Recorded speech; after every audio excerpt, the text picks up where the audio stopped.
absolutely delighted to be joined today by Becky Frost, who is a QA manager at VTS.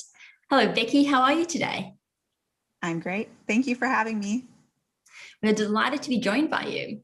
So before we kick things off, I'll just let you all know a little bit about Becky Frost. So she is a quality assurance lead with over 10 years of experience building global teams and using her passion for software quality to drive quality initiatives, refine processes within her organization, and so much more. Prior to joining VTS, she was the director of QA at Modus, who is a digital agency building solutions for clients in fintech, real estate, and healthcare, where she managed US and Philippines-based QA teams and often led projects as a product manager QA hybrid role. So that's quite special, and it's something that you'll delve into later for sure. And Becky began her QA career at Epic Systems, which is an enterprise healthcare software company. So she's had quite the career journey, and we're very fortunate that she's joining us here today. So thank you so much, Becky. I think this is going to be a great opportunity to let our audience know about you, about what the QA role is, how you found yourself in the industry, as well as the types of things that you're working on at VTS. So if you don't mind, maybe just by way of introduction, can you talk a little bit about your career journey? I've given some of the bare bones outline about how you found your way into working for VTS, but I think maybe if you can talk a little bit about, what you've learned in each of these positions that you've had and how it's contributed to your role as being leading QA today.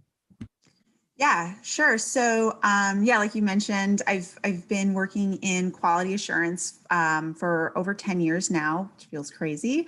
And I kind of fell into the role. I studied math in college, and I graduated in 2008, which was, peak recession, and ended up finding a job at a large software company, Epic, based out of Wisconsin. And, in the hiring process there, they give you a bunch of different tests, and some of them are skills tests, some of them are coding tests. And they presented the role of QA to me as a really creative problem solving role. And I thought that sounded super interesting. My options at the time were like teach math, become an actuary, super appealing to me. So I went for it, and I moved out to Wisconsin, and obviously that was in healthcare. So there's a lot to learn about healthcare when you are testing software. QA is always an advocate for the user. And because we're really hands-on testing the software, vetting it, trying to make sure it's got a really high level of quality and usability, you have to learn a lot about the industry to be able to relate to your end users and to be able to advocate for them while you're building software. So getting that foundation really early in my career definitely helped me. And since then, you mentioned I've worked in agencies, which exposed me to a lot of other different industries like fintech, insurance, and now obviously I'm at VTS working in commercial real estate. It doesn't really matter what the industry is. Having a really good foundation in what is the role and what is the mindset of a quality assurance tester helped shape my approach to the role, and then later on, of course, my approach to leadership. Great, thank you for bringing some color to your career journey. And that is quite a shift going from healthcare, where, as you identified, we really need to understand what the user wants. And so then coming into commercial real estate, that is quite a jump. And we in the real estate industry, we know that we do have very specialized knowledge. So what was that learning curve for you to understand the nuances of what professionals who really know their stuff and really rely on the VTS platform? How did you find yourself in commercial real estate, and how did you overcome the learning curve of, what this industry is about? Yeah, so I was looking for a new position after 5 years working at a digital agency, and I knew I wanted to work in product again. And VTS actually found me. So, I was an outsider to commercial real estate coming in, and it was incredibly overwhelming. I'll be honest. There's so much to learn. It's so niche.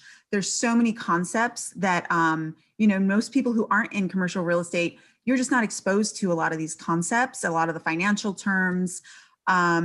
So that was a lot. That my first impression was, wow, this is a lot. And it's always a work in progress to build that that knowledge and that expertise around what our users are doing in the platform and what their goals are. So I wouldn't say I'm done, and I wouldn't say I'm even an expert. But I would say an observation about commercial real estate, like a lot of industries, commercial real estate has been kind of slow to adopt technology, slow to adapt, slow to adopt, and slow to look to technology to solve their problems. It's an industry that's very much about relationship building and connecting with people and letting that relationship drive a lot of the deal making.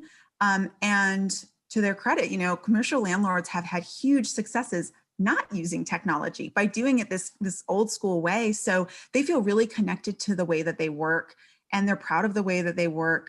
So for us as a technology company coming in, we've really had to show our customers that we're not trying to replace that element of their work, that we're really trying to introduce technology as a way to streamline their work and make it so that they can spend more time on the technology building, or on the on the relationship building, so that the technology can take away some of the more repetitive menial tasks that make up their workday. So it's really about transformation, and it's really about helping our customers through this move and showing them the ROI.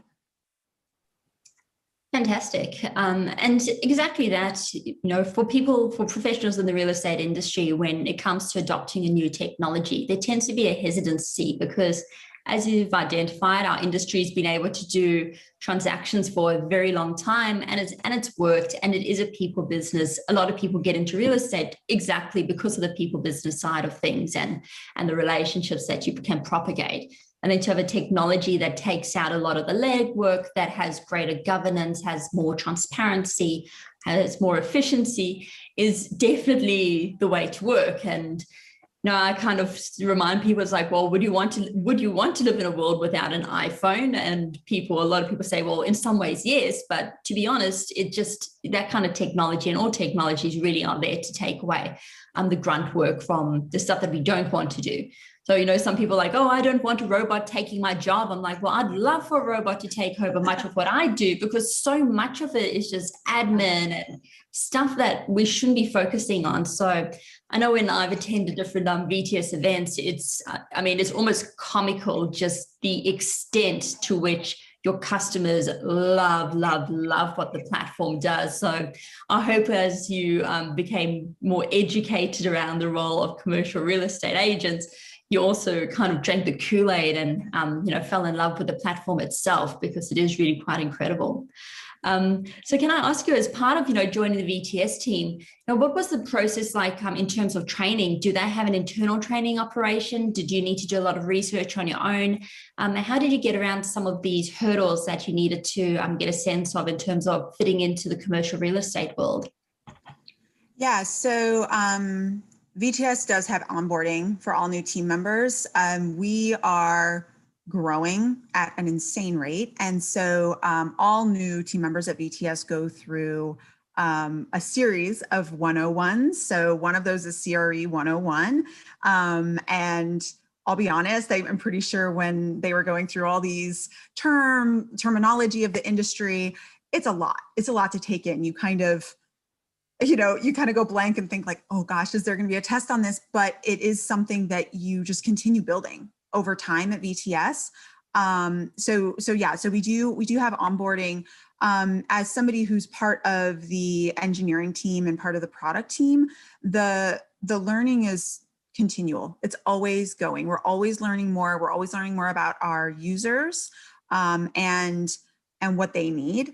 And as a tester, I'm also a user, right? Like we all have expectations for how technology should serve us in our lives. We might not be able to articulate it, but we're interacting with technology all the time, and we do have criteria for what works and what doesn't work. So that way I didn't have to do any work, right? Like I've got a foundation in QA. I also have a super clear sense of how a product should work. And then really it was just about growing that industry expertise. And in order for someone in my role to do something like that, we have a few different approaches. We're part of the product teams who are building new features. And at VTS, we start with research. We start with interviewing our customers to observe how they're using the product today and how we might be able to enhance and build new features into the product. So QA is a big part of that. Like we're in those teams, in those cross-functional product teams who are doing the research, doing the interviews, doing the beta testing, and we're absorbing some of that information as we're going and bringing that back to the rest of the QA team to make sure that we're keeping our finger on the pulse a little bit. And then within VTS, the QA team has a very close partnership with our client support team. So I think of us as sort of sister teams because our client support team is really the front line, fielding questions, fielding issues from our customers, and QA are there on call to support the client support team in digging into issues and understanding what behavior our customers might be seeing that isn't working or seems like it's not working.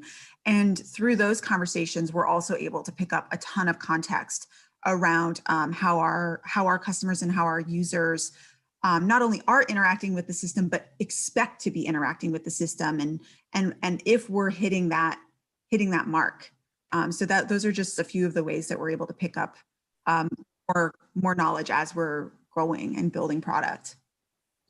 Great. So it sounds like you do have this lifelong learning, and especially as you're interacting with the different teams, the product teams that are building the product out, the customer teams that speak to the customers, that you're actually learning all the time from each other and getting these insights about, what is this living organism and, how can it be done in a better way.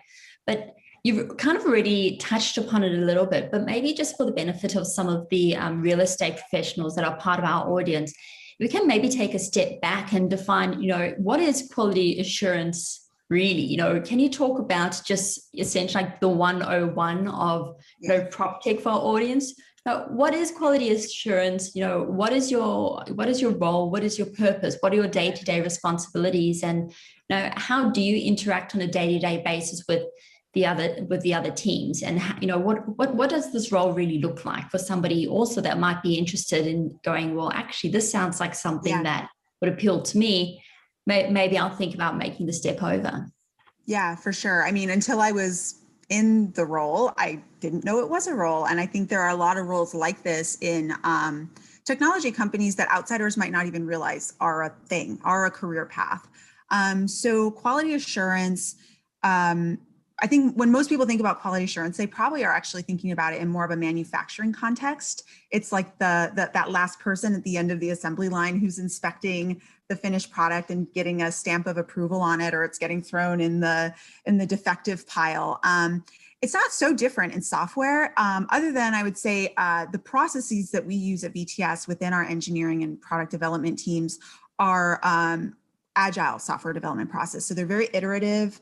And our QA team members are really embedded into the entire cycle. So we're not just getting handed the finished product and being told to assess it and give it, a thumbs up or a thumbs down. We are, like I mentioned before, in that early phase of establishing what are we building? What should we build? What do our clients need? And then, the engineers get to work coding it, and QA is actually testing the software as it's being worked on by the engineers. And what that means is we have versions of our platform that are test instances, and we're really hands-on. We're in the system, we're exploring it, we're documenting our testing, we're planning our testing, we're preparing data for testing that is as realistic as we can possibly get it, because we want to make sure that when the product is shipped to our customers, that it meets that high bar of quality. And if it doesn't, we're giving that feedback to our engineering and product counterparts so that we can iterate on it again. So it's a very, it's very iterative, it's very continuous.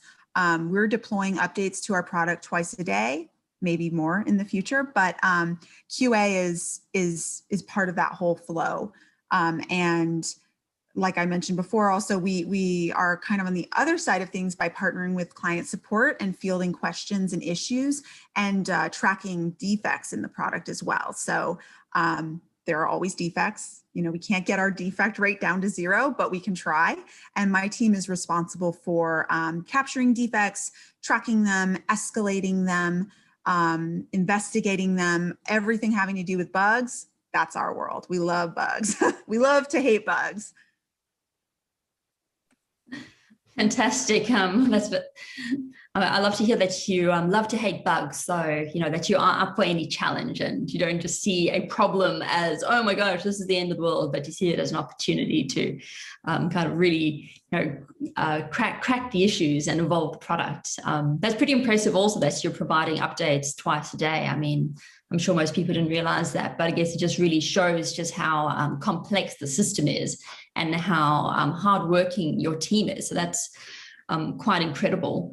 So just moving a little bit along, you know, what I'm kind of interested to know a little bit about is also know with the past roles that you've had, you know, especially, for example, coming from healthcare, which is, as you identified, it's just such a incredibly large and complex industry, especially where the focus on, you know, patient is, there's hardly any room for error.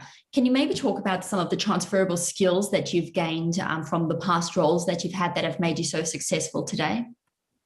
Yeah, so obviously changing domain to domain, there's not a lot of domain knowledge that transfer from healthcare to something like commercial real estate, but there are skills that any QA analyst can build over time that are applicable across industries. Things like risk assessment, things like prioritization, investigation and troubleshooting steps when you are faced with a bug. Those are things that exist across domains. I've also gotten to wear multiple hats in past roles. So I think you mentioned earlier, I've been a product manager / QA analyst. I don't actually recommend combining those two roles into one. It's a lot for one person. When I was at Epic, I was an application trainer for about 8 months. I actually ended up developing training content for the module of the application that I was supporting. And then I became the primary application trainer for that module. And I learned a ton about how customers approach the product that I've been able to carry through to future roles. So I was training a room full of 30 plus representatives from multiple customers all coming together to not only learn the product, it was a healthcare product, but not only learn the product, but to become a subject matter expert to go back to their teams and train up their teams on how to use it. And we do something similar at VTS. We do have community and community engagement and learning where we're trying to train up super users to kind of go back to their teams and share out that knowledge. And as somebody who works in product as well, in product development, I was able to witness how users were interpreting the system and having to teach it to them. And seeing how they might struggle through certain flows really put a spotlight on quality issues in the product that I was supporting, really made me think about what is usability, what is good user experience. And I was able to bring that back to my team and also carry through some of those learnings into future QA roles, because it doesn't really change much depending on what industry you're in. Like, quality is quality, usability is usability, and users have expectations while they're interacting with technology that are kind of universal. Obviously, the stakes are very high when you're dealing with healthcare and patient safety, but the stakes are high in commercial real estate too. We're dealing with transactions, we're dealing with proprietary information. Our clients' data is everything. It's everything to them. So, it's different domains, but it's also very similar. I I take it with the same amount of seriousness and the same ability to prioritize and assess risk specific to the domains. So it's been very transferable for me. Fantastic. I can definitely see that, and I love your enthusiasm and really passion for being the customer's advocate and understanding how important their data is, their transactions, and that's my belief is probably why your company has been so successful, is because it does understand that this is not a tool. This is something that really relates to the person and their knowledge, their roles, their ability to succeed. We might just take a little step back for a moment, if you don't mind. And I do feel that most people listening to this already do know who VTS is, but sometimes it is helpful just to hear from somebody on the inside, about the company itself. So could you maybe just talk a little bit about, who is VTS and what does VTS do? What are some of the product offerings and what differentiates VTS in the market? Yeah, so, we describe ourselves as commercial real estate's modern operating system. An operating system is, like you said, it's more than just one tool. It's a suite of tools that work together. At our core, and historically, as the longest or the oldest product offering we have is really a product for leasing. So it's a system to lease spaces, to market spaces, and to manage everything in your portfolio. Something might enter our system as a lead and transform into a deal, and transform into a lease, and transform into a relationship, an ongoing relationship between a tenant and an owner. More recently, I would say our product offering has evolved a lot. We've been able to take our really robust data and turn it into insights, market by market insights for our customers, and give them that bird's eye view of what's going on and help them shape their strategic decisions and really be partners to them. We've created a marketplace. So spaces that are, supplying our platform are now being able to be marketed also on our platform. And we're creating marketing analytics to help drive marketing strategies as well. And most recently, this is just in the last couple of weeks, we've actually acquired a company called Rise Buildings, which is where tenants can engage with amenities and with property managers. So really exciting. We're like spreading out. We're doing a little bit of everything now, and it fits together in one operating system. Fantastic, and congratulations on the acquisition. It's quite exciting to see that VTS is expanding out from its initial platform into other verticals. And I have a feeling that there's more on the horizon, but I won't ask you about that as a courtesy.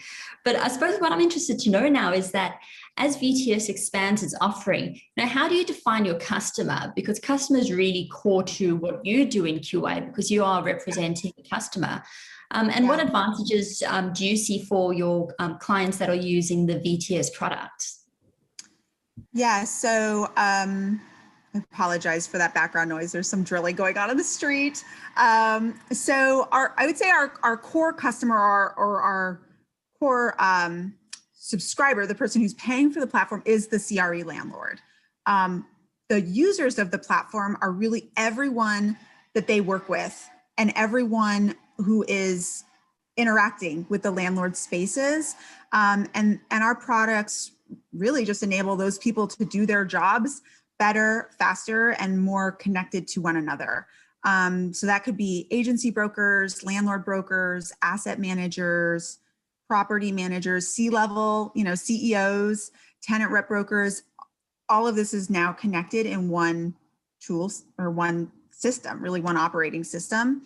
And I mentioned before, I think what really sets us apart is that wealth of data. Like I think we've been doing this long enough. We have many large established customers who have been using our product for long enough that the data is there. And we are able to use the data to present market insights to our customers to help them be more strategic in their moves. Fantastic. Thank you for outlining that. And I know that when we were on a call previously, just talking ahead of this interview, you mentioned the quality assurance at VTS was quite nuanced, and in some ways you're interacting with customers directly, and sometimes you're doing automated testing. Can you maybe talk about the different types of testing that you do? Sure. Yeah. So VTS or QA at VTS is we're a team of about 10 now, which when I started, it was 1. So I've been able to grow that team. Historically, our function has been manual QA. So what that means is when we are reviewing the product, when we're doing our testing, we are going through the steps of the user exactly as a user would. So interacting with the system, and actually going through workflows end to end as a user. The direction that we're moving toward is trying to find a balance between the manual testing and automated testing. So what automated testing can bring to a team like mine is space to go deeper, to do much more of the holistic assessment of the quality of the product. And let all the repetitive testing happen, by a machine. So an example is, if I'm testing a deal workflow, I'm always clicking the same few things in the same first few steps before I get to, whatever new feature I'm testing. So if there's steps that are always the same and always happening on every single manual test that I'm doing, why not automate that? And really let the QA analyst get creative and think about the product from more angles and not spend time on the repetition. Great, thank you for outlining that. I think it's interesting to hear that you can have a hybrid, and as you've identified, the more that you can take the legwork out of something, then you can get to the meat and bones of it. You don't need to be doing the same, 20 steps times 100 times a day. You can do the stuff that comes afterwards. So that is quite interesting. And congratulations on growing your team. It's something that we'll definitely be covering off as we evolve through this discussion. But something I want to ask you about, and something that you alluded to a little bit earlier, is just around setting up training programs, which is something that you've done previously. And you said that you've been involved in setting up training programs for technology, and that this was a great way to gain greater empathy for the end user. Can you talk a little bit about why training is so important and what your process is to set up such a successful program? And also maybe just a little bit about what you think the future of training might look like. Yeah. So I think training is so important when your product is where people are doing their work. It's so important to make sure they're getting the most out of it. You'll always have super users, the person who just gets it, or maybe the person who was the first to use it and they've worked with it through all the different iterations and they just get it. They're fast. It makes sense to them. They know all the shortcuts. But on the other side of that, you'll always have people who struggle or who are new to it, or who, they're used to the old way of doing things. And this is a new tool, and you don't want the tool to be the obstacle that's keeping someone from getting that deal, from executing that deal, or from following up on that lead. So, it's really about getting someone to that point where they're able to get the most out of the tool, and they're using it in the way that it was designed to be used to get the most out of. If they're not doing that, if we're not able to achieve that, our users are going to walk away. They're going to stop using the tool. They're going to not engage. And the people who are paying for the tool are going to say, well, what is this? We don't need this thing. It doesn't have any data in it. I don't know how to use it. And it's because the people who are supposed to be using it day to day aren't, and they're tracking their deals some other way. So training helps level that, right? Like helps get them into the tool, engage with the tool, and getting the most out of it, so that these other product offerings that we have can actually be taken advantage of because the data is there. So VTS has a lot of training and engagement with our users. We have VTS Academy, where our users can take courses and get certified and, be taken through step-by-step guides for the product. So that's one element. We also, as we're building new features, we're educating, we're sending out blasts within the product itself to let people know, hey, there's this thing, check it out. We're doing beta testing. We're enrolling users and accounts into new features early so that we can get the feedback, understand how usable the tool is, and get those early champions of the tool. So it's a combination of, making the resources available, creating structure around it, and incentivizing, you are VTS certified, you are a super user, and then kind of tracking that as engagement and making sure that our users are getting the most out of the tool. I think that's a fantastic way of looking at it, understanding that you do have the super users that are going to really use every single feature, especially the ones that you're building out, because that's really the meat and bones of it. But then knowing that there are users that you're changing the way of working, but really you want them to know that this is a way that is easy for them to do their job. At least you're getting the data in there. So it's not sitting in a million different Excel files on people's desktops, etc. Even if they're just using that first, that first layer, at least you're collecting that data so that all the, and in time they can use more of the features, and that your super users are still, and the whole ecosystem is benefiting from at least that first line of getting the data on. So I think that's a great way, and I'm very empathetic to understand your users, and taking them where they are.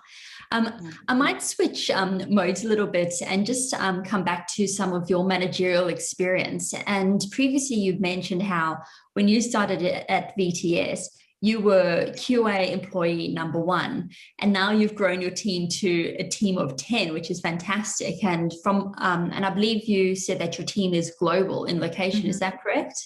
Yeah. So could you maybe just talk about the process of building a successful team and a successful global team, especially since this is not your first time growing a global team in QA? Could you maybe just talk about some of the considerations that you've had, such as recruitment, onboarding, team building, cohesiveness, quality assurance within your own quality assurance team? What's that been like, building out this global team? Yeah. So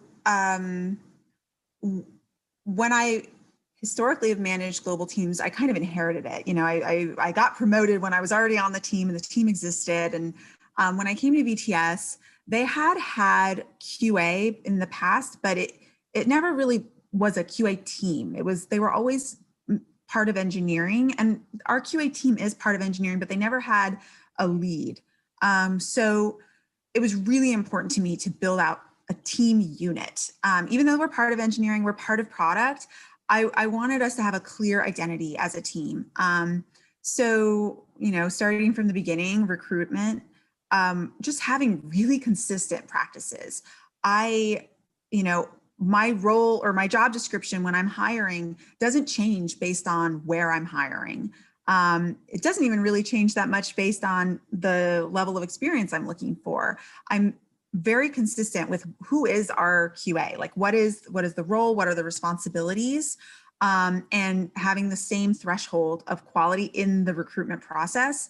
And once I got my team to, have a few members, I would also engage them in the recruitment process for hiring new team members, because that helps me calibrate. If they're seeing somebody in a search who they can see themselves working with, they're relating to, they see that they have the same approach to their work that we have, that's great. So I've had really consistent hiring practices and engaging my own team members in those hiring practices, and not changing my standards based on location.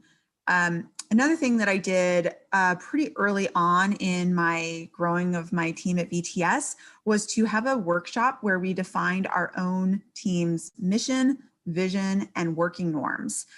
So this was just like another piece of building that identity, and really putting a stake in the ground of who we are and why we do what we do, and presenting that out to the bigger product team. what makes QA challenging sometimes is that almost always we're a smaller team. And in the organizations I've worked with, QA is much smaller than engineering, but we have to have a loud voice when it matters. We have to be the person to say, I'm concerned, there's an issue. We need to call a timeout and review this issue because I understand what the impact is to our clients.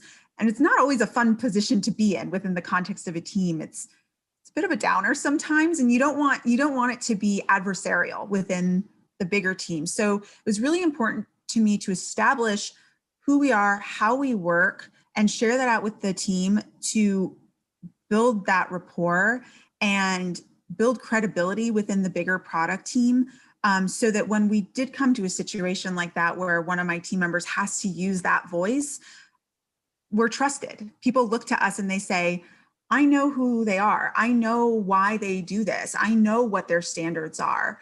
And that's part of their job. You know, like it's part of QA's job to flag things like that. And it doesn't have to be combative. It doesn't have to be adversarial. We're all on the same team, but QA is usually the one to throw that flag and sometimes divert from a path that we were on before to address an issue. So that was really important to me when establishing my team at VTS. And I would say that we've got a really good foundation in our image as a team and how we're perceived within the bigger organization.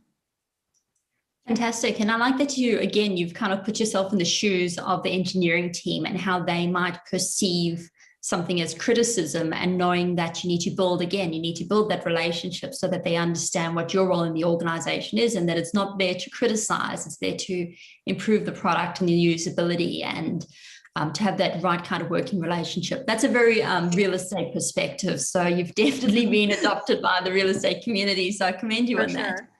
Something that I love about what you said is just that you did sit down with your team to discuss, jointly, what is your vision, your mission, and your working norms. Can you tell me a little bit about what you established there as a team? Yeah, we really touched on some of the things we've already talked about, which is that ultimately our goal as a team is to improve the experience of our users in the platform. That's our mission. That's what we're here for. We are intrinsically motivated to find bugs. It's why we're in the role we're in. We're problem solvers. We're sleuthers. So that's all written into our team's mission. Is that our motivation is about quality and about end user experience, and thwarting bugs before they're in the hands of the users. So getting in there early, assessing risk, and flagging issues before they're issues is the dream. That's why we do what we do. Fantastic. And you'd mentioned previously that your team is global, and that when you're recruiting, it doesn't matter where in the world somebody is, you're looking for the same quality of candidate. Can you maybe just talk about how you run global teams, and why you decided to have a global team, if that was your decision or the organization's, and how you've overcome some of the challenges of having members in different parts of the world, and maybe just also giving some advice, especially to managers at the moment who do find themselves in a position where they're managing remote teams and not necessarily come together. What pieces of advice you might have for them around quality and team cohesion? Yeah, so VTS was growing globally. We established a Toronto office, been over a year now for sure, a year and change. We established a Toronto office, which was amazing. So yeah, I have team members in Toronto. I have team members also on the West Coast. So it can be hard. It can be really hard to manage teams who aren't in the same location as you, as also aren't from the same background or from the same culture as you. So I'd say as a manager, be prepared to put in a little bit more effort to read between the lines, and understand where your team members are coming from. So this was also super important when I was managing a team in Manila. I had to put my Americanness aside to understand challenges that they might be having, because no matter what, I'm always approaching it as, well, why don't they just do it like this? I would approach the problem like this. I would be assertive. And it's not always about, them performing the way they're supposed to perform. It's about the context of where they're coming from. So, and especially as QA, like I mentioned, being assertive is sometimes a big part of the job, being comfortable saying, hey, there's an issue. So I did have to read between the lines quite a few times to understand why an individual might not be doing that, and find strategies to kind of coach them through that and make sure that they are that everything else is working for them, that they're being included, that they have the context that they need, that they're building relationships with the teams that they're working within so that they can get there. Whereas, I'm clearly coming in already with that mindset. The behaviors, when you're the person who's not, in the headquarters, it's just a different dynamic, and you have to meet them where they are. You have to see things as they're seeing them. More generally, as a manager, managing folks all over the place, just trying to be inclusive, try to think about like time zone, something so silly like that. Have a block of time on your calendars that are that's when meetings happen, because if you're meeting outside of that time, it's too early for this person, it's too late for this person. People have families, trying to be respectful of boundaries, and finding creative ways to work around things like time zones.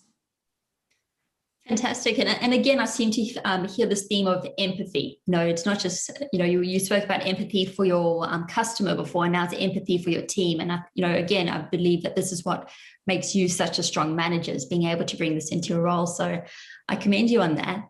And just, again, having teams that are dispersed across geography, as a leader, how have you managed to keep your team feeling connected and motivated? Have you been doing happy hours? Do you do employee of the month? Do you do, how do you keep them motivated? And how do you also at the same time kind of keep them on the task, that you do have this level of trust to know that even though you can't see them, that they are working hard and doing their best work and enjoying what they're doing?